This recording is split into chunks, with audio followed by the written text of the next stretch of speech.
হুজুররা বানাইছি? যে ওয়াজটা নিয়ে তারা বসে আছে এটা বানাইছি কে? আমরা, এই দেশের ওলামাই কেরাম। যেদিন এই দেশে কোনো টেলিফোন ছিল না, মানুষ এইভাবে চলছে, আসলো টেলিফোন। মোবাইল ছিল না, আসলো মোবাইল। আবার শুনতেছিলাম যে কয় হুজুর যে এমন এক মোবাইল আবিষ্কার হবে, আপনি দূরে বসে বসে চেহারা দেখে দিয়ে কথা বলবেন। আমি তাজ্জুব হয়ে গেছি, আমি বলে কি এটা কি বাস্তব না অবাস্তব বলছে। শেষ পর্যন্ত দেখলাম ওইটাও চলে আসছে। আস্তে আস্তে এটা এখন, আগে সামান্য মানুষের কিছু হাতে ছিল, এখন বাংলার জমিনে নারী পুরুষ ইল্লা মাশাআল্লাহ দুই একজন ছাড়া সকলের হাতে ওই যন্ত্রটা আছে, আছে না? এটার মধ্যে যাবতীয় সবকিছু। অনেক সময় আমাদেরকে উপকারের ওয়াজ শোনানো হয়, হুজুর এটা দিয়ে অনেক উপকার হয়। উপকার যেটুক হয় তার থেকে কোটি গুণে বেশি অপকার হয়। কত সংসার বিচ্ছিন্ন হয়ে যায়। ওই দিন এক মহিলা আমার কাছে টেলিফোন করে, তার স্বামী আজকে অনেক বছর ইটালি থাকে, দুইটা মেয়ে জন্ম দিয়ে আসে, যে গেছে আর ইটালি থেকে আসে না। পরে এই মহিলা শুনছি যে সে বলতেছে ও সেখানে বিবাহ শাদী করছে, কেমন করছে সেটা আল্লাহ ভালো জানে। এ আবার আরেকজনের সাথে যোগসাজগ করে সে আবার শেষ পর্যন্ত ডিভোর্সনামা পাঠাইয়া এখানে বিবাহ শাদী করছে। এরকম সংসার যে কত, এগুলার জন্য যে যন্ত্রটা আবিষ্কার হয়েছে, এই যন্ত্র তো এটা আমরা হুজুররা বানাইনি, এটা ইসলাম বিদ্বেষীওয়ালারা তারা আবিষ্কার করে দিয়েছে। বলে যে হুজুররা তোমরা ওয়াজ করে কয়জনকে ঠিক করবা, আমরা একটা চাবি বাইরে দিব, বাস এটার দ্বারা সব আমাদের দলে চলে আসবে, তোমাদের ওয়াজে কাজ চলবে না। বাস্তব এখন তাই হচ্ছে, এখন ওয়াজ শোনা যায়। হ্যাঁ, এর মধ্যে আবার মাঝে মধ্যে এমন কিছু কথাও ইউটিউবে চলে আসে। গতকাল পরশু কয়েকজন আলেম আসছিলেন আমার কাছে, তারা আইসা আমাকে বলতেছেন হুজুর আপনি শুনছেন না, আমি তো ওগুলো দেখি না, চালাইতেও জানি না, বুঝিও না, একটা বোকা চোকা মানুষ হইলাম, দুনিয়ার মধ্যে আসলাম, এগুলো চালাইতে জানি না, কি একটা বোকা। বলে হুজুর এটার মধ্যে লিখছে এই দেশে লামাজহাবি তথাকথিত আহলে হাদিস নামীয় কিছু বক্তা, বড় বড় ডক্টরের ডিগ্রি নিয়ে তারা ফেসবুকে ফেস করে, সেইখানে লিখছে উসমানে গনি রাদিয়াল্লাহু তাআলা আনহু যে দ্বিতীয় আজানটা যেটা উনি মশরু করেছেন, দ্বিতীয় আজানটা তখন আগে ছিল না, উনি বেদাত করেছেন, এই আজান মানা যাবে না। কিচ্ছু বুঝে নেই। কাকে বলতেছি আমি? কি আপনাদেরকে বলতেছি না আসমানের কোনো ফেরেশতাকে বলতেছি? তো কিছুই তো বললেন না, তার মানে বুঝে নিনি। আপনাদের মন এখানে নাই, আপনারা কিছু সময়ের জন্য বসে রয়েছেন আল আমরু ফাওকাল আদব, আদবকে একটু রেখে কিছু সময় বসছেন, বাকি ওলা তো চলে গেছেন ঘুমাবেন, পেট ভরে ওয়াজ নিয়ে গেছেন, রাস্তায় ঘুমাবেন, সকালবেলা উঠে আমল শুরু হবে। আমি কার কথাটা বলছিলাম? কি বলছিলেন উনি? একটু শুনতে হয়, কথা বুঝতে হয়, কথা তো বুঝার জন্যই বলা। আপনারা তো এলাকার থেকে আসছেন, আমরা তো সুদূর নারায়ণগঞ্জ থেকে সফর করে আসছি। যদি কথা নাই শোনা হয় তাহলে বলারও ফায়দা নেই, এই বসে থাকারও ফায়দা নেই।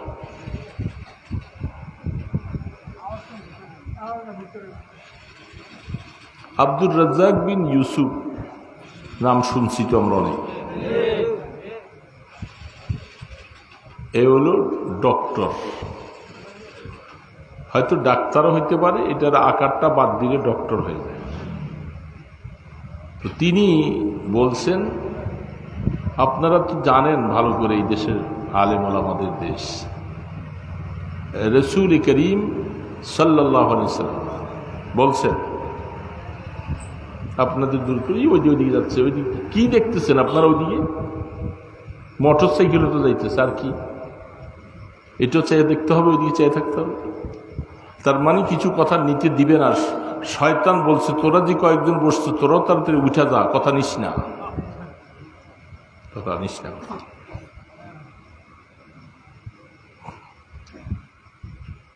আল্লাহর হাবিবের জামানা, যেহেতু রসুলের নামটা আসলে একটু দুরূদ পড়তে পারবো না, আমাদের কাজটা কি এখানে? কি কাজ? কানে কথা শুনবো, যেখানে কথার জবাব দেওয়া দরকার জন্য জবাব দিব, অথবা রসুলের নাম আসলে দুরূদ পাঠ করব। এগুলো তো ওদের উসুল নিয়ম। এই দেশের মানুষকে যদি এগুলি শিখাইতে হয়, তার সেই চর অঞ্চলে বিভিন্ন জায়গায়, যেখানে উত্তরবঙ্গে, সেখানে কিভাবে শেখাবো? আপনারা তো এখানে উজানির পাশের মানুষ, আপনারা দিন দুনিয়া ওয়াজ শুনতে শুনতে আপনারা অনেক বড় ওয়াজ, আপনাদেরকে বলতে হয় কেন? তো আল্লাহর হাবিবের জামানায় আজান কয়টা ছিল বলেন? হ্যাঁ, একটু আওয়াজ দিয়ে বলেন না কেন? কয়টা আজান ছিল? একটা ছিল। সেটা কোথায় দেওয়া হতো জানেন? সে আজানটা দেওয়া হতো খুতবা পড়ার সময় ওই সামনে। আবু বকর সিদ্দিক রাদিয়াল্লাহু তাআলা আনহুর খেলাফতকালে আজান একটাই ছিল। ওমর ফারুক রাদিয়াল্লাহু তাআলা আনহুর খেলাফতের সময় পর্যন্ত আজান। তখন সাহাবায়ে কেরামদের সংখ্যা যত ছিল, এরা ওই আজানের প্রস্তুতি নিয়ে, তারা আমাদের মতো এত ব্যস্ত ছিলেন না। আগেই নামাজের জন্য জুমার দিনে প্রস্তুতি নিয়ে তারা মসজিদে চলে আসতেন।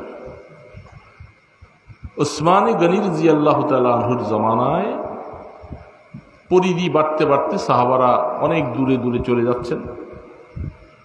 মাইক তো ছিল না, মসজিদে যে আজানটা দেওয়া হতো খুতবার সামনে, এটুক আজানে অনেকে আইসা পৌঁছতে পারে না, আর আজানের পরে খুতবা শুরু হয়ে যায়। জুমার নামাজের জন্য খুতবাটাও 2 রাকাত নামাজের সমতুল্য। যদিও এখনকার সমাজের মানুষ আমরা বুঝি না, খুতবা শুরু হয়ে যায়, এরা আস্তে আস্তে করে মসজিদের দিকে আসে। তারপরে ফরজটা সালাম ফিরান হয়ে গেলে ওনারা আবার দ্রুত গতিতে চলে যান। আসবার সময় আস্তে আস্তে আসে, যাবার সময় দ্রুত গতিতে যায়। তখন উসমান রাদিয়াল্লাহু তাআলা আনহু সাহাবায়ে কেরামদের সকলকে নিয়ে উনি পরামর্শতে বসলেন যে আরেকটা আজানকে মসজিদের বাহিরে দেওয়া দরকার, যেন মানুষ আগের থেকে প্রস্তুতি নিতে পারে। মোকামে জুরা নামক একটা জায়গা ছিল, উঁচু জায়গা। সকল সাহাবায়ে কেরামদের ইজমা হয়েছে, ঐক্যমতের ভিত্তিতে এই আজানটা শরীয়তে সাব্যস্ত হয়েছে। উসমান গনি রাদিয়াল্লাহু তাআলা আনহুর জামানাত থেকে নিয়ে তারপরে আলী রাদিয়াল্লাহু তাআলা আনহুর খেলাফত, মুআবিয়া রাদিয়াল্লাহু তাআলা আনহু, সাহাবায়ে কেরাম অগণিত ছিলেন, সকলেই এর মধ্যে একমত।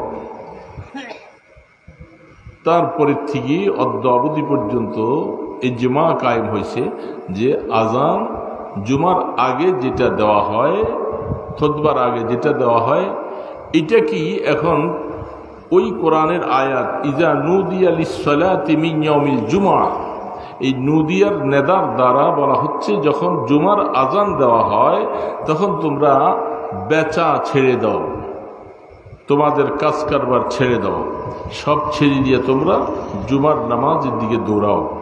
এখন শরীয়ত সমস্ত মুফতিয়ানে কেরামদের বোর্ড একমত পোষণ করলেন, বেচা ছাড়তে বলছেন।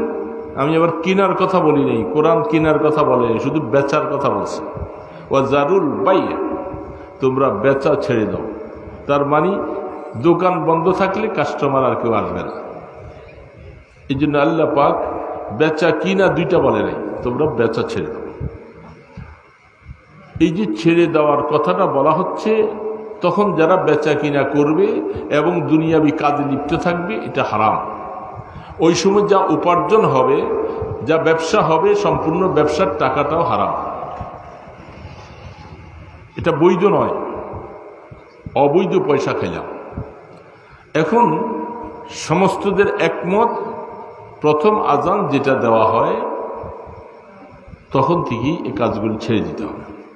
এখন আব্দুর রাজ্জাক বিন ইউসুফ বলতেছেন, উসমানী গনি রাদিয়াল্লাহু তাআলা আনহু যে এই আজানটা উনি সাব্যস্ত করলেন, এটা উনি বেদাত করেছেন, এটা শরীয়তে গ্রহণযোগ্য না।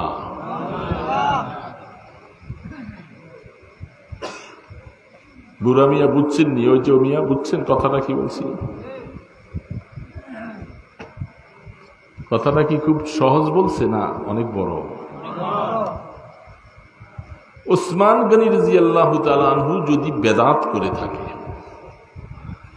তাহলে বেদাত সম্পর্কে শরীয়তের রাসূলের হাদিস হলো কুল্লু বেদাতিন দালালা ওয়া কুল্লু দালালাতিন ফিন্নার।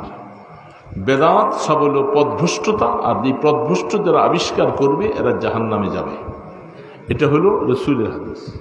তাইলে উসমান গনি রাদিয়াল্লাহু তাআলা আনহু উনি বেদাত করেছেন, তাহলে তার ফতোয়া অনুযায়ী উসমান গনি রাদিয়াল্লাহু তাআলার ঠিকানাটা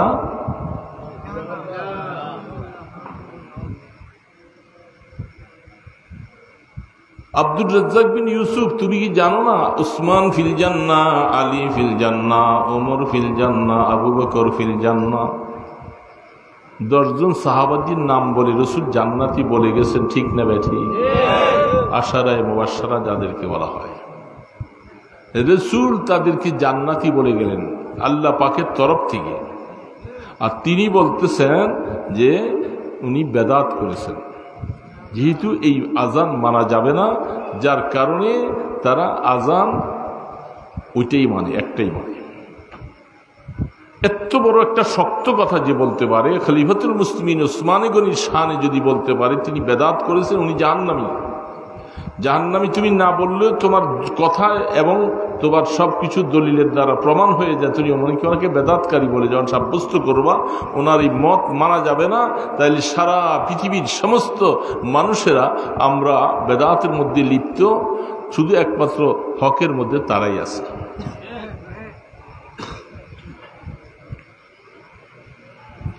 কত বড় জাহিলি কথা বললে এই সমাজের কিছু মানুষ তাদেরকে আবার নিজেরা ফলো করে, তারা লামাযহাবী হয়ে যায়।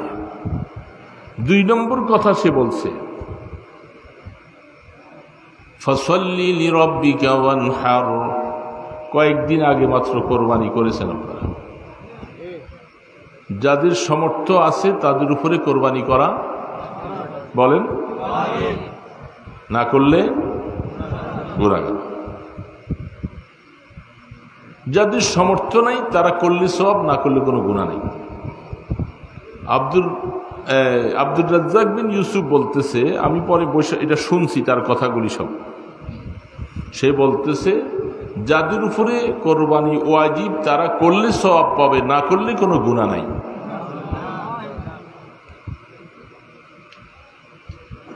নতুন নতুন শরীয়ত আবিষ্কার করা হচ্ছে।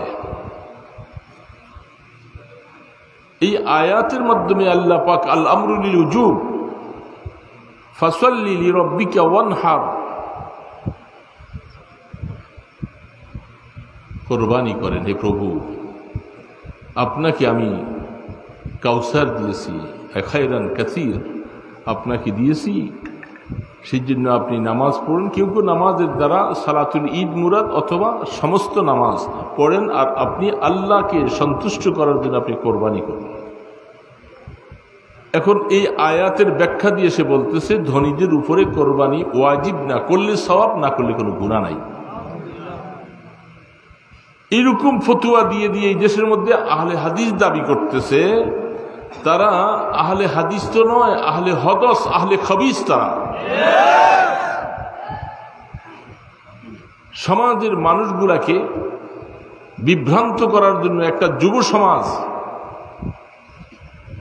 মহিলা বলতেছে, তাদের পক্ষ থেকে মহিলা আমাদের নারায়ণগঞ্জে পঞ্চবটি এলাকায় সেখানে আসে, আইসা মহিলাদেরকে একত্রিত করে সে তালিম করে।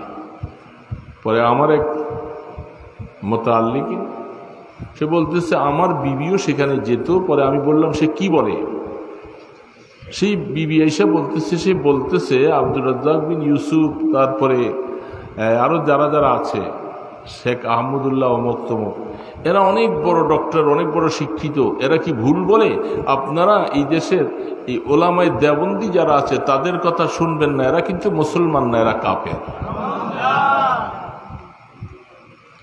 সেই লোকটা বললো যে আমি কথা শোনার পরে আমার ওয়াইফকে বলছি, খবরদার তুমি যাবে না, এবং আমি চেষ্টা করতেছি যে আমাদের এই মহল্লার মধ্যে যারা যারা তার অনুসরণ করে ফেলতেছে এদেরকে কি করে ফেরানো যায়। মহিলা পর্যন্ত মহিলা অঙ্গনে পাঠাইয়া তারা তাদের ভিতরে এই দাওয়াতের কাজ করে ওলামায়ে দেওবন্দকে কাফের ফতুয়া দিয়া দিচ্ছে মহিলার মাধ্যমে। তাদের কথা শোনা যাবে না কোনোদিন। আপনারা বুঝতেছেন এখন লামাযহাব এরা যে ইহুদিদের বানানো একটা দল, এটার মধ্যে কোনো সন্দেহ নাই। তারা এই দেশের মানুষকে গোমরা করার জন্য একটা রাস্তায় নেমে আসছে এবং তাদেরকে প্রচুর টাকা পয়সা দেওয়া হয়। তারা সেই টাকার ভিত্তিতে সমস্ত কাজগুলি করে, জায়গায় জায়গায় তারা বিভিন্ন কাজ করে। তারা নিজেদেরকে আহলে হাদিস, এক সময় ছিল লামাযহাবি, এক সময় আহলে হাদিস, আরেক সময় সালাফি, বিভিন্ন সময় তারা রূপ ধারণ করে। তারা ইংরেজদের বানানো একটা দল। এটাকে আল্লাহর ওয়াস্তে আপনারা বর্জন করুন, তাদের মতবাদকে সব আস্থা করে নিক্ষেপ করে ফেলে দেন। বড় কঠিন হালাতের মধ্যে আসছি আমরা। আরেকটা কথা বলতেছে, আমরা এখন যে কোরআন শরীফ পড়তেছি এটাকে সহিফে উসমান বলা হয়। উসমান গনি রাদিয়াল্লাহু তাআলা আনহুর জামানায় আয়েশা সমস্ত এলাকার কোরআন শরীফগুলোকে একত্রিত করে, যেখানে 7 ভাষায় কোরআন শরীফ নাজিল হয়েছে। এক এক সময় এক এক জায়গার মধ্যে সূরা ফাতিহা আমি পড়ি একরকম, সৌদি আরব পড়বে আরেক রকম, ইন্দোনেশিয়া পড়বে আরেক রকম। এটা বড় সমস্যা হবে, তখন মানুষ বিভ্রান্তে যাবে।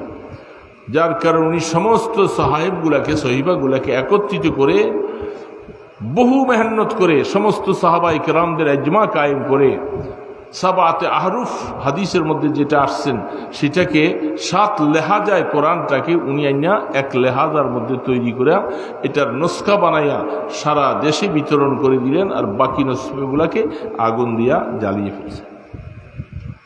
তারা বলতেছে ওই কোরআন শরীফ আপনারা কেউ পড়বেন না। এখন আমাদের কাছে মসজিদে জায়গায় যত কোরআন শরীফ আছে বলে এগুলি হলো সেই উসমান গনি রাদিয়াল্লাহু তাআলা জামানার বানানো কোরআন। এটা আসল কোরআন নয়, এই কোরআন কেউ পড়বেন না। কোথায় কোথায় গিয়ে হিট শুরু করেছে। এখন তারা এই সমাজের মধ্যে আমাদের যুব সমাজকে শুধু দেখতেছেন, শুধু তারা কেবল হাত বুকে বাঁধে আর রফিয়া দাইন করে আমিন জোরে বলে, এটা না। তারা আরো বহু কিছু সামনে অগ্রসর হয়ে চলে যাচ্ছে এবং এই দেশ থেকে ইসলামকে বিতাড়িত করার জন্য মানুষের ভিতরে এইভাবে করে একটা সংঘর্ষ তৈরি করে দিচ্ছে। মানুষ পরস্পরে, আপনার বাবা এক মতে, আপনার ছেলে আরেক মতে, আপনার স্ত্রী আরেক মতে, তখন ওই ঘরের মধ্যে সংঘাত ছাড়া, মারামারি ছাড়া আর কিছু থাকবে না। ইসলাম করা তো দূরের কথা, আপনার ঘর বাঁচানো মুশকিল হয়ে যাবে। মুসলিম ভাইরা, এই জন্য রাজি সাহেব তো বলে গেছেন একদিকে, কোন দিকে যাবেন আপনি? কত রকমের ষড়যন্ত্র চলছে এখন। সেই ষড়যন্ত্রগুলাকে আল্লাহ পাকের শুকর, জাহিরিন আলাল হক, আল্লাহ রসুল বলছিলেন কিয়ামত পর্যন্ত একটা দল হকের উপরে থাকবে, যারা এই দিনটাকে নিয়ে সামনে চলবে।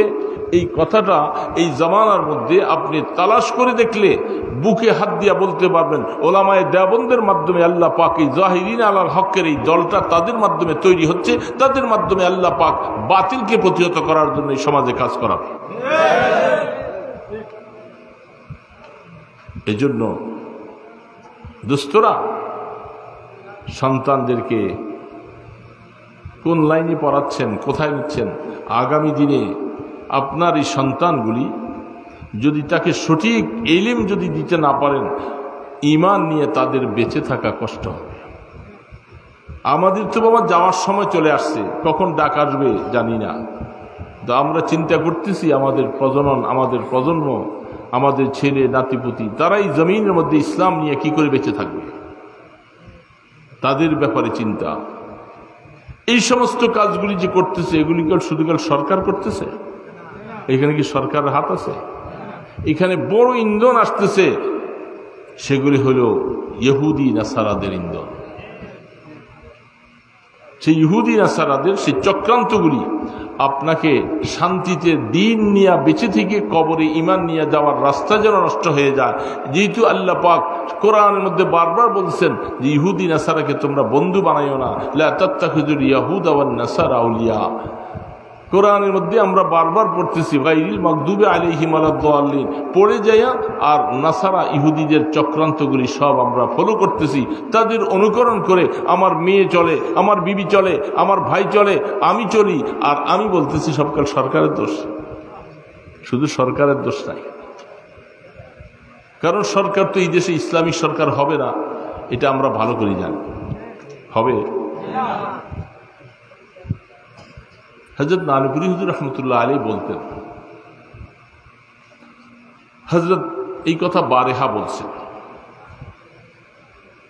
যে এই দেশে পূর্ণাঙ্গ ইসলামী হুকুমত কুল্লান ইমাম মাহদী আলাইহিস সালাম আসার আগে সম্ভব হবে না। কোথায় কোথায় খণ্ড খণ্ড হতে পারে, কিন্তু তাদেরকে টিকে থাকা বহুত কষ্ট হবে।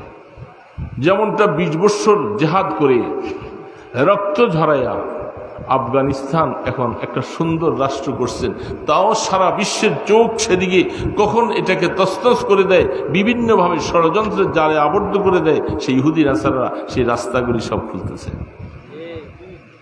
আর সর্ব জায়গার মধ্যে এইভাবে ইসলামী হুকুমত করতে যাবেন আপনি, পৃথিবীর শক্তিধর যারা আছে এরা আপনাকে ইসলাম নিয়ে বেঁচে থাকতে দিবে না।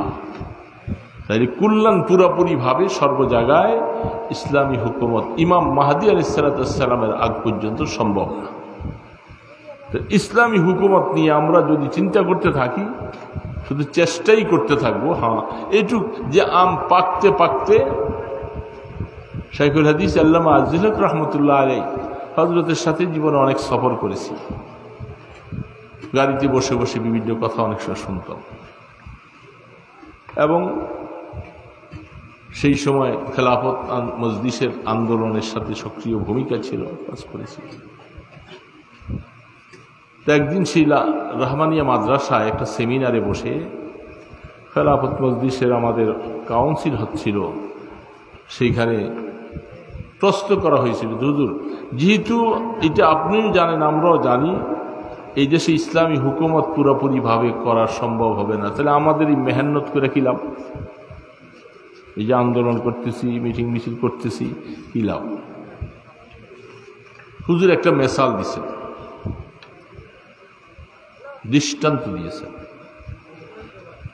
বলেন আপনাদের দেশে আমাদের দেশে আম আছে নাকি? আমটা ধরার পরে ছোট থাকে, আস্তে আস্তে একটু বড় হলে ওই ছোট অবস্থার থেকে কিছু কিছু বাচ্চারা খায়, এতে আর একটু বড় হলে একটু টক হলে এটাকে দিয়া কেউ ডাল পাকায়, কেউ আমের চুকা খায়, বিভিন্ন অবস্থা খায়। আর একটু পাকলে মিষ্টি মিষ্টি ভাব হলে তখন এটাকে আরেকটু অপেক্ষা করে দুধ ভাত খায়, এমনিও খায়। এখন এই আমটা দুধ ভাত দিয়া খাইতে খাইতে কতদিন সময় লাগবে, কয় মাস সময় লাগবে, এই পর্যন্ত তো নিচেওয়ালারা বসে থাকে না, তারাও টুকটাক কিছু কিছু খায়। খায় না, না খায়? ঠিক মনে করেন এই দেশে আমাদের এই আন্দোলনটার সুরত হলো এইটা, ইসলামী হুকুমত হবে মানে আম পাকবে, এই আশায় কেউ বসে থাকে না।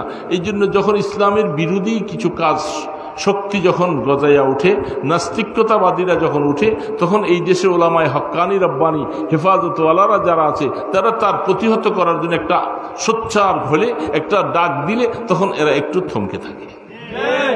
এই জন্যই আমরা আন্দোলনটা করছি, নতুবা পুরো ইসলামিক হুকুমত হবে না, এটা আমরাও জানি, আপনারাও জানেন। বুঝছেন কথাটা হুজুরের? হেফাজতে ইসলাম কি করছিল? আমরা কি কারো মাথায় বাড়ি দিয়েছিলাম? শাহ আহমদ শফি রহমতুল্লাহ আলাইহি নাস্তিকতার বিরুদ্ধে তারা যে বসে বসে সেখানে সব কিছু উলঙ্গপনা, নেহায়াপনা, নাস্তিকতাবাদী সব কিছু আবিষ্কার করে করে শাহবাগের মোড়ে দীর্ঘদিন লাগাইয়া করতেছিল, সেটাকে প্রতিহত করতে যাইয়া হেফাজতের উত্থান শুরু হয়। আজ সেটাকেও দমন করার জন্য বিভিন্ন ষড়যন্ত্র। তবে আমাদের কাজ হলো, আমরা পুরো ইসলামী হুকুমত এই দেশে কায়েম করতে পারবো না, এটা আমরা ভালো করে জানি। আন্দোলন কেন করতেছি? আন্দোলন করতেছি এই জন্য, যতদিন বেঁচে থাকি, নাকের ডগার মধ্যে শ্বাস থাকে, ততদিন পর্যন্ত ইসলামের বিরুদ্ধে কাজ করবা আর আমরা বসে থাকবো তা না। আমরা জিহাদ করতে পারি, আমরা যতটুকু পারি এটার মোকাবেলা করে আমরা তোমাদেরকে প্রতিহত করে ছাড়বো, এটা আমাদের ইমানি দায়িত্ব। এই জন্যেই আমাদের আন্দোলন, এই জন্যেই আমাদের সব কিছু। তো এই অবস্থাটা যারা এখন এই যে সমাজের মধ্যে দেখেন, কাদিয়ানিদের অবস্থা, কাদিয়ানি কি কমছে না বাড়ছে? গত কিছুদিন আগে স্বরাষ্ট্রমন্ত্রীর সাথে দেখা করতে গেলাম, আমাদের মহাসচিব, আমরা ৩-৪ জন মানুষ মাঝে মধ্যে যাই দেখা করতে এদের সাথে। মামুনুল হক সব বাইর হওয়ার কয়েকদিন পরে তো ওনার সাথে আমরা বিভিন্ন কথাগুলি বললাম যে আমাদের হেফাজতের উপরে যে মামলাগুলি এখনো আছে, আপনারা বারবার বলছেন আমাদের মামলাগুলি সরাবেন। আমরাও সেই মামলা জেল খাটলাম, তারপরে আবার নতুন করে এখন সেই মামলাগুলি আমাদের বেল কাইটা দিয়া আমাদের নামে ওয়ারেন্ট জারি হলো এবং আমাদেরকে আপনারা চার্জশিট দিয়ে নতুনভাবে আবার আসামি বানাইয়া জেলে নেওয়ার পায়তারা করতেছেন। তো আপনারা তো বারবার আমাদের সাথে বলছিলেন যে মামলাগুলি সব আমাদের কাছে দাও, আমরা এগুলি দেখব, এটাকে কি করে শেষ করে দেওয়া যায় চেষ্টা করব। আমরা সব কিছু তৈরি করে দিলাম, ওই কিছুই হলো না। উল্টো এখন দেখতেছি চার্জশিট দিয়ে আমাদেরকে ওয়ারেন্ট বেলকাইটা, আমার নামেও আমাকে ওয়ারেন্ট বেলকাইটা দিছে, পুলিশ খুঁজতেছে। তো উনি বললেন যে যদি রাষ্ট্রের কোনো জিনিস ক্ষতি করে, জনগণের কোনো জিনিস ক্ষতি যদি কেউ করে এবং কোনো সেখানে মানুষ মারা যায়, এগুলাকে আইন তার গতিতে দেখবে। তো আইন তার গতিতে দেখার মানে কি, চার্জশিট দিয়ে আমাদেরকে পানিশমেন্ট দিবে, এই মামলা ঢিসমিস করবে না। তো বুঝে আসলাম যতটুকু তৈরি ওনাদের কথা এই হালাতে আছে। তবে আমরা তো যেমন আমাদের এখন ফিলিস্তিনের মধ্যে আমাদের হামাস মুসলমান ভাইদের উপরে যে নির্যাতন চলছে, তারা সংখ্যায় কম, অস্ত্রশস্ত্র কম, তারা নির্মমভাবে তাদেরকে শহীদ করে দেওয়া হচ্ছে, কিন্তু তারপরেও তারা সাহস ছাড়ে নাই। আর সমস্ত আন্তর্জাতিক সমস্ত শক্তিগুলি যা দূরের থেকে ফাঁকা আওয়াজ দিতেছে, তাদেরকে সামনে গিয়ে সরাসরি কেউ সহযোগিতা তেমনভাবে করতেছে না, শুধু ফাঁকা আওয়াজ। আমরা আমাদের দেশের মধ্যে যখন আমাদের ওলামাই কেরাম এবং নেককার দিনদারেরা হেফাজতের সদস্য হইয়া যারা এইভাবে করে জমিনে থাকবে, আমরা তো সরকারের সাথে অস্ত্র দ্বারা কাজ করতে পারবো, আমাদের সেই শক্তিও নাই, মোকাবেলাও করতে পারবো। তবে এতটুকু আমরা পারবো যে আমরা প্রতিবাদ করতে গেলে তারা আমাদেরকে মারবে, আমাদেরকে জেলে নিবে, আমাদেরকে জুলুম করবে, এটা তারা করতে পারবে। আর এটা আমরা দ্বীনের জন্য সহ্য করার মন মানসিকতা নিয়ে বেঁচে থাকবো।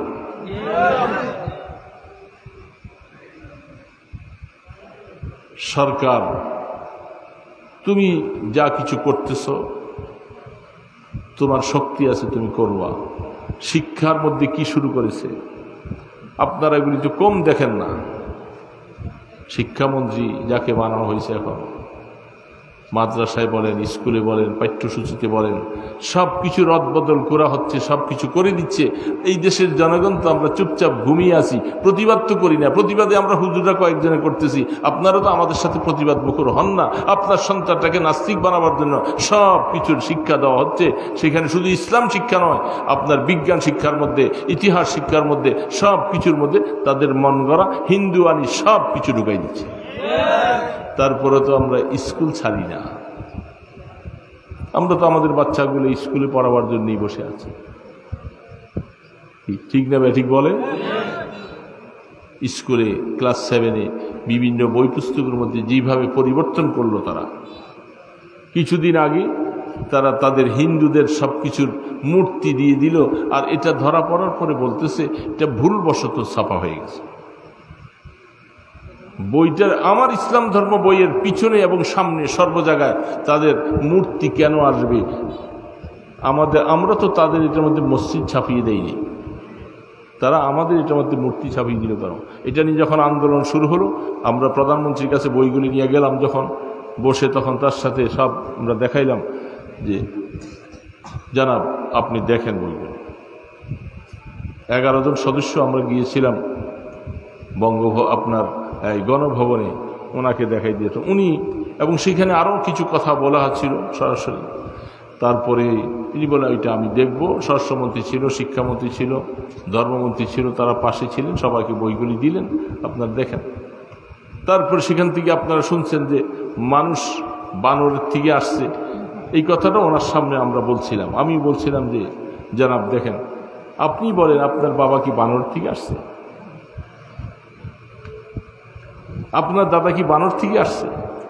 এই সমস্ত আজে বাজে কথা সে ডারউইনের মতবাদ দিয়ে দিয়ে আমাদেরকে এই সমাজের মধ্যে বই পুস্তক ছাপাইয়ে আমাদের সন্তানগুলোকে দিশাহারা করতেছে। আর আপনি বলতেছেন যে আপনি ধর্মের প্রতি খুব বেশি অনুরাগী, আপনি নিজে সবসময় তাহাজ্জুদ পড়েন, দোয়া করেন। তা আমরা চাই যে আপনার মাধ্যমে এই সমস্ত অপকর্মগুলোকে এই সমাজ থেকে দূর করা হোক। এই জন্য আপনার কাছে অনুরোধ করে গেলাম। তো কিছু কিছু জিনিস ঠান্ডা হয়েছে, আবার এই নতুন এখন অবস্থায় সংযোজন করে আবার নতুন করে আবার সাজানো শুরু হয়েছে।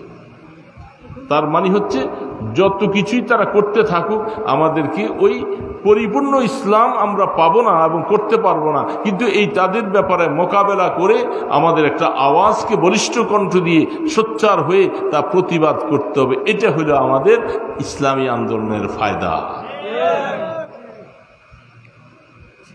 বুঝে আসছে কথাটা? আমাদের সন্তানগুলি বেশিরভাগ স্কুলে না মাদ্রাসায়? তা আমরা কি দেখি না যে আমাদের হালাতটা কি হচ্ছে? তারপরে তো স্কুলে আমরা দিচ্ছি সব। এখন এই সন্তান আগামী দিনে বেঁচে থাকলে তাদের মাইন্ডটাকে চেঞ্জ করা হচ্ছে সেইভাবে। ছেলেটা কি পড়ে আপনি কি কোনোদিন তার বইটা তালাশ করে দেখছেন? তার পাঠ্যপুস্তকের মধ্যে কি লেখছেন, কি অবস্থা? এই জন্য দোস্ত, শুধু কেবল একমাত্র সরকারের শব্দ দিলে চলবে না, আমাদেরকে বুঝতে হবে আমরাও নিজেরা সব কিছু ছেড়ে দিছি, আমলও ছেড়ে দিছি, আমরা গুনার মধ্যে নিজেরা জড়িত আছি। ফেসবুক দেখতে দেখতে রাত্রে আমাদের ঘুম শেষ হয়। হ্যাঁ, এটা লইয়া ঘুম এসে গেলে হাতের থেকে পড়ে যায়। আর ফেসবুকের ভিতরে ঢুকে আমাদের এই যুবক সন্তানগুলি তাদের নিজের মধ্যে যে একটা খায়েশাত শক্তি আল্লাহ দিয়েছেন, এটা সব ধূলিসাৎ হয়ে যায়, বারবার করে স্বপ্নদোষ হয়, এই সমস্ত করে করে তার যৌবনটাও শেষ হয়ে যায়, সব দিক দিয়ে ধ্বংস শুরু হয়েছে। এই জন্য অনুরোধ করবো ভাইদেরকে, ছোট্ট যে আয়াতটুকু পড়েছি এটা বলেই শেষ করে দিচ্ছি আমি। আল্লাহ পাক আপনাকে আমাকে বলছেন, কোরআনে একটা আয়াত দেখলে তো চলবে না, কোরআনে যেখানে এত আয়াত সেইখানে আল্লাহ পাক কি বলছেন? والذين إذا فعلوا فاحشة أو ظلموا أنفسهم ذكروا الله, যারা ফাহিশা গুনাহ করেছে, যে গুনাহটা অপরের সাথে সম্পর্কিত, ব্যাখ্যা করব না সময়, যারা এরকম গুনার মধ্যে যারা জড়িয়ে আছে, যে গুনাহটা আরেকজনের সাথে সম্পর্ক, জিনা, ব্যভিচার, গীবত, শিকায়েত, যেগুলি পরেকে সাথে নিয়ে আমাদেরকে ফাহিশা গুনাহ বলা হয়। এরকম যারা ফাহিশা করেছে অথবা আল্লাহ পাকের হুকুম নিজে স্বেচ্ছায় সব নষ্ট করেছে, তরক করেছে, এই ধরনের লোকগুলাকে আল্লাহ পাক ওয়াজ করে শোনাই দিয়ে গেছেন। যাকারুল্লাহ তাফসীরে রুহুল মানিতে তার 3টা রকমের অর্থ লিখেছে। তারা যেন আল্লাহ পাকের খাসিয়ত, আল্লাহ পাকের ভয়ের কথা যিনি বারবার স্মরণ করে, যে আল্লাহর সামনে আমাকে যেতে হবে, আমাকে হিসাব দিতে হবে, আমাকে আল্লাহ পাকের সামনে কাঠগড়ায় দাঁড়াতে হবে, এই কথাগুলি বারবার স্মরণ করে, এটার নাম হলো যাকারুল্লাহ। 2 নম্বর তরজমা লিখেছেন, যারা এই কথাগুলি স্মরণ করে করে আল্লাহ পাকের জিকির করে, আল্লাহ পাকের নামের ইসমে জাতের জিকির করে, করলে তার গুনাহ ছাড়া তার জন্য সহজ হয়ে যাবে, গুনাহ ছাড়া তার জন্য খুব বেশি আগ্রহের বিষয় হয়ে যাবে। এটার মানে হলো যাকারুল্লাহ। তো আল্লাহ পাক বলতেছেন, এখন আমরা কি সর্বদা সর্ব অবস্থায় এই গুনাহ থেকে এইভাবে আল্লাহ পাকের কথা স্মরণ করে, সামনে আছে ফাস্তাগফিরু লিযুনুবিহিম, তারা এই গুনাহগুলি যারা করেছে এরা যেন তারা আল্লাহ পাকের কাছে বেশি বেশি করে ইস্তেগফার করে, এবং এই কথা পুরোপুরি জানি যে গুনাহ মাফ করনেওয়ালা আল্লাহ ছাড়া আর কেউ নেই। এই কথা মনে করে গুনাহ মাফ চাইতে হবে, এটা আল্লাহ পাক কোরআনে বলছে। তো আমি গুনাহও করব, আল্লাহর কাছে মাফও চাবো না, আর আমি চাইতেছি যে আমার জীবনটা সুন্দর হোক, এটা তো হতে পারে না। আমার সন্তানটা ভালো হোক, আমার চাকরিটা ভালো হোক, আমার ছেলেটা ভালো কামাই করুক, গুনার মধ্যে জড়িত থাইকা যারা এই আল্লাহর থেকে এগুলি চাবে, আল্লাহ পাক বলবে যে গন্দা তুই আগে ইস্তেগফার কর, গুনাহ মাফ চা, তারপরে আমি তোর জন্য রাস্তা খুলে দিব সব কিছু। সেটা আমি না করে আরেকটা শেষ কথা হলো, সামনে গেলাম না, ফজরের নামাজই তো অনেকে পড়ি না। কোরআন শরীফের মধ্যে কিছু কিছু আমল আছে যে আমলগুলি আল্লাহ পাক বলছে বান্দা তুমি রাত্রের শেষ ভাগে আমলগুলি করো। এই আয়াতগুলি কি কোরআন থেকে মুছে ফেলে দিতে হবে? যেহেতু এরকম মানুষ এখন আর সমাজে পাওয়া যাবে না, তারা আবার ঈশা পড়াই তো মুশকিল, আবার রাত্রের শেষ ভাগে উঠে নামাজ পড়বে, এই সংখ্যা মানুষ তো হাজারের মধ্যে একজন পাওয়া যায় না, কেউ হাজারের মধ্যে। আমরা বহুত আলেম ভাইয়েরাও পারি না, গায়রে আলেমদেরকে তো বলা দূরের কথা, বহু আলেম ভাইরাও এই আমলের সাথে সম্পৃক্ত হতে পারি না। কয়েকজন ইমাম সাহেবকে আমি ওই দিন আসছিল দেখা করতে, বললাম আপনাদের তো সহজ, 10টার ভিতরে মহল্লার থেকে খানা আসে, খানা খাইয়ে আপনি শুয়ে পড়েন, তো আপনার মতো মানুষটা যদি আপনি শেষ রাতে তাহাজ্জুদ পড়তে না পারেন তাহলে আর পারবে কে? সবাই একই কথা। তাহলে বোঝা গেল কোরআন শরীফ যে আয়াতগুলি বলছিলেন, এই আয়াতগুলি এখন এগুলি আর এই সমাজে এখন আর চলার মতো না। সমাজের মধ্যে এরকম মানুষ নাই, হাজারে একজন পাওয়া যাবে না যে ঘরে ঘরের মধ্যে মহল্লার ভিতরে রাত্রে উঠে সে একটু তাহাজ্জুদ পড়ে। এই জন্য আল্লাহ পাক কোরআনে এই কথাগুলি বলছেন, এগুলি এখন সমাজ থেকে ওয়াবিল আসহারি হুম ইস্তাগফিরুন কানু কালিলাম মিনাল লাইলি মা ইয়াহজাউন, এগুলি কোরআন শরীফে আয়াত না? এগুলি কাদের জন্য? এই জন্য ভাইরা দোস্তরা, যত কিছুই করব, আপনি যদি রাত্রি উঠার অভ্যাস করতে পারেন আর উঠে নামাজ পড়েন, আপনার নামাজ মজা হবে, আপনার ওয়াজ মজা হবে, আপনার ব্যবসা মজা হবে, দিন ভালো হবে, সব কিছু ভালো হবে। কিন্তু আমরা ওই কাজের মধ্যে যাইতে রাজি না, আর সব কেবল স্বাদওয়ালা চাই, স্বাদওয়ালা চাই, এই স্বাদ আসবে না কোনোদিন। যদি স্বাদ আনতে হয় তাহলে আল্লাহ পাকের কাছে এইগুলি নিজকে সারেন্ডার করতে হবে, এবং যাকারুল্লাহর যে শেষ অর্থটা যেটা, সে নিরিবিলি বসে আল্লাহর জিকির করবে। আমি তো সারাদিনের মধ্যে আল্লাহর জিকির করতে পারি না। কয়বার করছি আজকে সারাদিনে? আজকে শুক্রবার দিন সূরা কাহাফ পড়ছেন কেটা কেটা একটু দেখান তো ভাই। এই 1 জন 2 জন 3 জন 4 জন 5 জন চালিয়ে পাইছি। বাকি ওনারা আপনারা কোরআন শরীফ তেলাওয়াত জানেন? যারা কোরআন শরীফ তেলাওয়াত জানেন এরকম আছেন না এখানে অনেকে? এই এলাকার মানুষ তো কোরআন তেলাওয়াত। তো আপনারা সূরা কাহাফটা কেন পড়লেন না? ইসলাম কেন পড়লেন না? আল্লাহ রসুল জি বলে গেছেন সূরা কাহাফটা শুক্রবারে পড়তে। তুমি যেখানে পড়বা এখান থেকে আসমান পর্যন্ত ওই জায়গাটা নূর দিয়ে ভরপুর করে দেওয়া হবে। কিয়ামতের ময়দানে তোমার মন ঘাবড়াবে না, দাজ্জালের কোনো ঝামেলা তোমার মধ্যে নাই। আরো কত পুরস্কারের কথা, কই পারলাম না তো আমি পড়তে, কেন পারলাম না? অবহেলা, অবহেলা। এই জন্য দোস্ত, কাল পরের দিকে কাল আঙ্গুল দেখাইয়া বারবার বলবো, নিজেই তো আমল করি না, কোনো আমল নেই। হাকিম মোহাম্মদ থানভী রহমতুল্লাহ আলাইহি তিনি কতগুলি মুনাজাত দিয়েছিলেন, মালফুজাতের মধ্যে আছে মুনাজাতে মকবুল যাকে বলা হয়, যেগুলি সবসময় পড়ো। এতগুলি দোয়া আমি নিজে বানাইয়া পড়া আমার জন্য সম্ভব না। এই জন্য মুহাক্কিকিন তারা সব কিছু সাজাইয়া আমাদের সামনে রেখে দিয়ে গেছেন। তুমি দৈনিক এক মঞ্জিল করে পড়ো, হিজবুল বাহার পড়ো, দুরূদ শরীফ পড়ো। শুক্রবার দিন আমি কয়বার পড়ছি দুরূদ শরীফ রাসূলের উপরে, কয়বার পড়ছি। এই জন্য দোস্ত বলার মতো আর সময় নেই, বলবো না। আপনার তো সব ওয়াজ শুনে পেট ভরে গেছেন গা, রাজি সাহেবের ওয়াজ শুনে আছে তো গেছে গা, গেছে গা। আমি তো এখনো রয়েছি বলি, এই জন্য কিছু করার, ওনার কথাগুলি শুনে শুনে সব পেট ভরে গেছেন গা বাড়িতে, আর কোনো কথা শোনা দরকার নেই। এটা আদবের খেলা।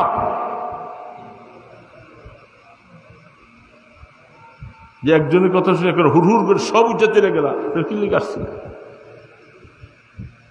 হার গোলেরা রঙে বইয়ে দিঘা আছে, এক একটা ফুলের এক একটা গ্রাম আছে। তুমি একটা ফুল লইয়ে শুধু বসে আছো, বসে থাকো। এগুলি আসলে শ্রোতার ক্যাটাগরির থেকে সরে গেছে, বোঝা দরকার। আমল করব না, তেলাওয়াত করব না, সূরা কাহফ পড়ব না আমার কাছে, আর আমি চাই যে আমার সব হয়ে যাক। এই জন্য দোস্ত আমল করতে হবে। আমল ছাড়া শুধু মুখের পণ্ডিতামির কোনো দাম নাই, কোনো দাম নাই।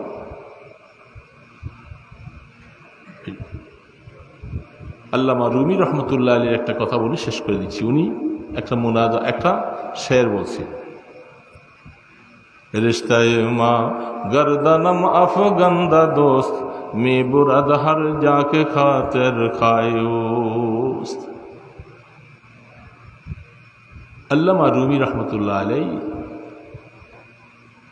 তিনি এই শেরটা ওই সম্পর্কে বলছিলেন যেদিন রাহমাতুল দু আলম কোবা মহল্লার থেকে তিনি ওটের পিঠে সাওয়ার হইয়া মদিনা শরীফের দিকে রওনা। সেটা আপনারা জানেন, ওয়াজ আপনাদের ওয়াজ আর শোনাবার দরকার নেই। সেইখানে আল্লাহ রসুলকে মেহমান বানাবার জন্য সাহাবায়ে কেরাম পাগলের মতো ছিল। ওটটা নিয়ে লেগাম ধরে টানরানি করতেছে।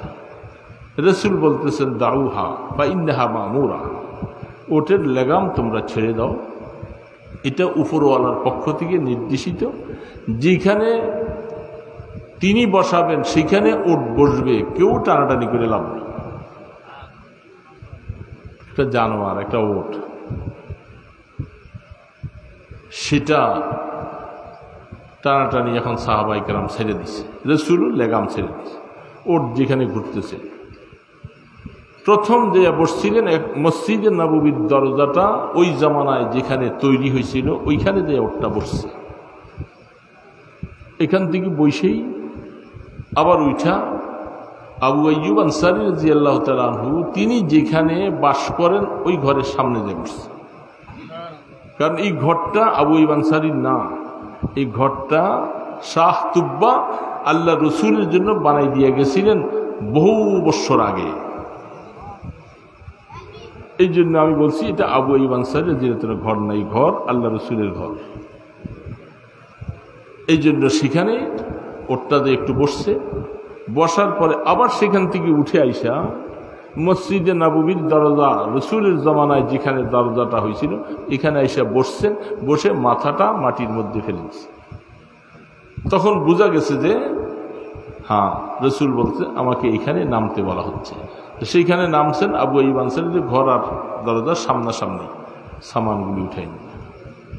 তখন আল্লামা রুমি এই কথাটা বলতেছিলেন, রিশতায়ে মা গর্দনম আফগন্দা দোস্ত মে বুরদ হর যাকে খাতির খায়োস তিসনেগা গর আবে জুয়া দর জাহা আবে দর হর জুয়া তিসনেগা।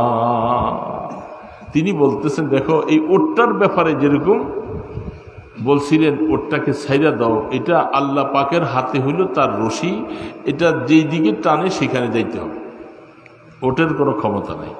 ঠিক জমিনের মধ্যে আল্লাহ পাকের কিছু মানুষ, কিছু বান্দা এমন আছে, তিনি মেসাল বয়ান করে বলতেছেন, তাদের গলার মধ্যে আল্লাহ যখন চায় রশিটা লাগাইয়া তার দিকে টানে, যখন সবাইকে টানবে না, যাকে টানে সে আল্লাহর ওলি হয়ে যাবে।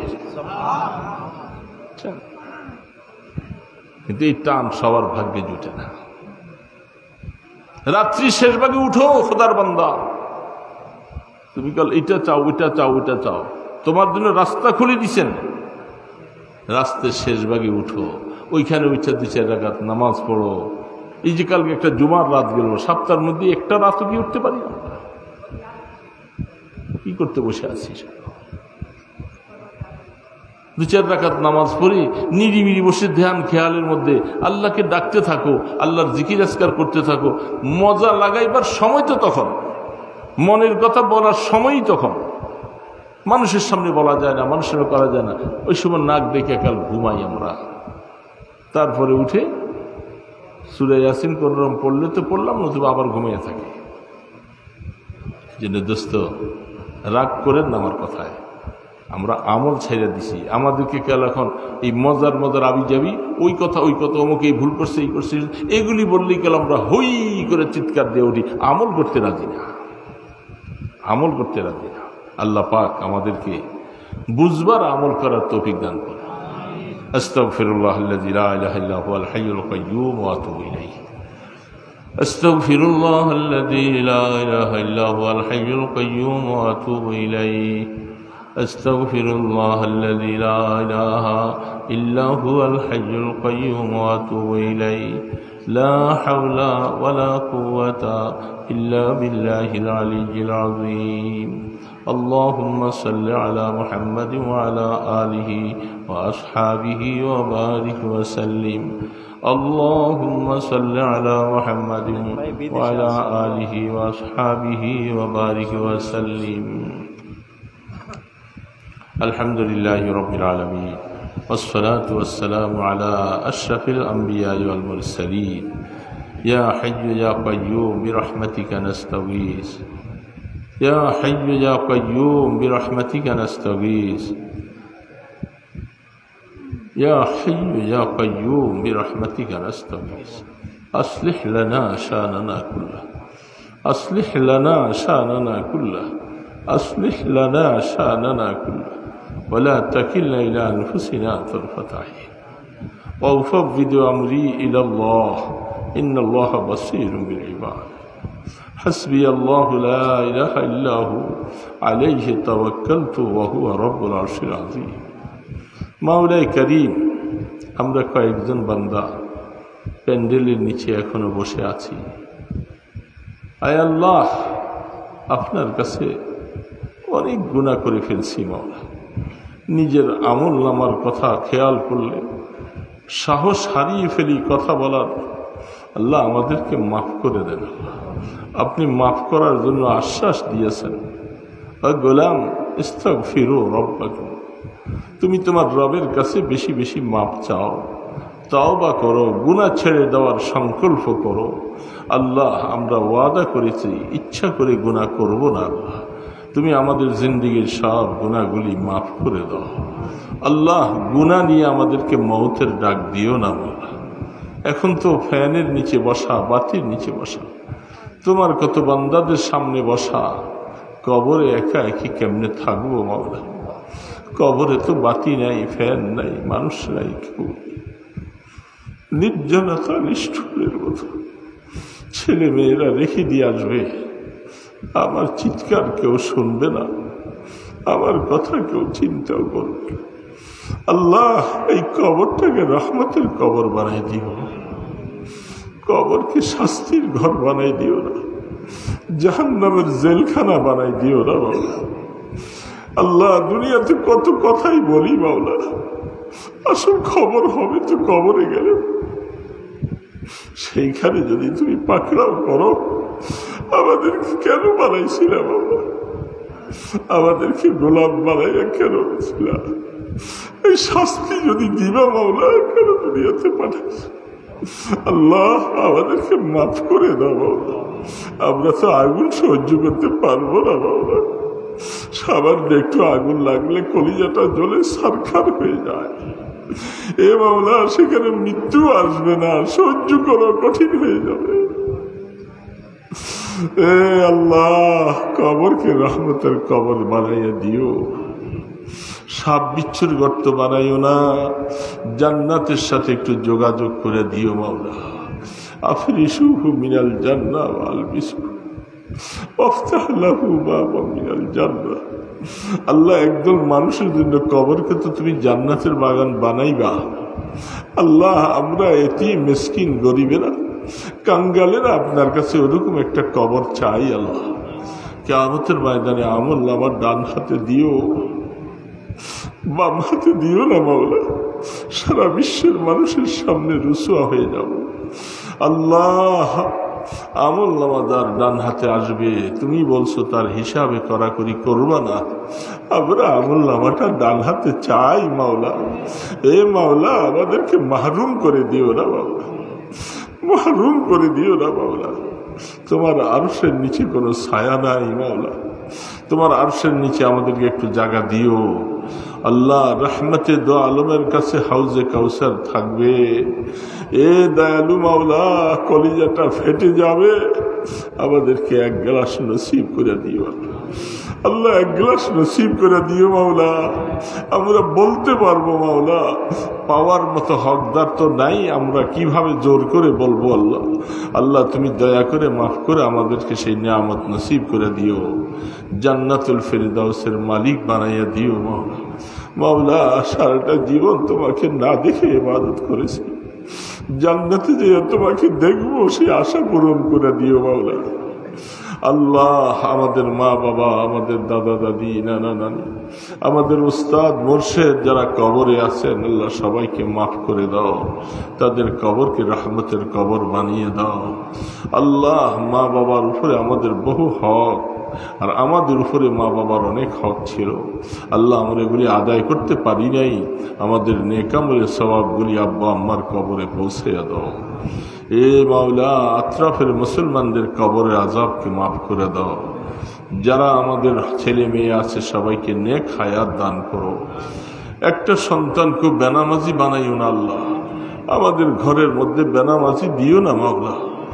ঘরকে তুমি দিনদারের ঘর বানিয়ে দাও, তেলাওয়াতের ঘর বানিয়ে দাও, জিকির আসকারের ঘর বানিয়ে দাও।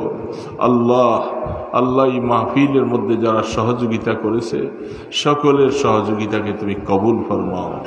যারা প্রবাসের থেকে এখানে সহযোগিতা করেছে আল্লাহ, তাদেরকে তুমি দয়া করে কবুল করো, তাদের হিম্মত বাড়িয়ে দাও, সুস্থতার হায়াত দাও, তারা যেন খেটে খেয়ে আল্লাহ দ্বীনের কাজ করতে পারে, সংসারে কাজ করতে পারে, তৌফিক দান করো। আয় আল্লাহ, আয় আল্লাহ, এই মজলিসের মধ্যে যারা আমরা বসে আছি, আয় আল্লাহ, আমাদের কাউকে রাস্তায় ঘাটে বেইজ্জতি করে মওত দিও না, সিগাল কুকুরের মতো মওত দিও না, জানাজা হারা করে মওত দিও না। ইয়া আল্লাহ, দয়া করে মেহেরবানি করে ফিলিস্তিনের মুসলমান ভাইদেরকে আশ্রয় দান করো, হামাসওয়ালাদেরকে শক্তি দিয়ে দাও।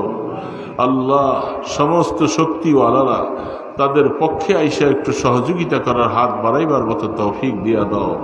ইহুদি নাসারাদেরকে তুমি খতম করে দাও আল্লাহ, তাদেরকে নস্যাৎ করে দাও আল্লাহ, তাদের অস্ত্রগুলাকে বিকল করে দাও আল্লাহ।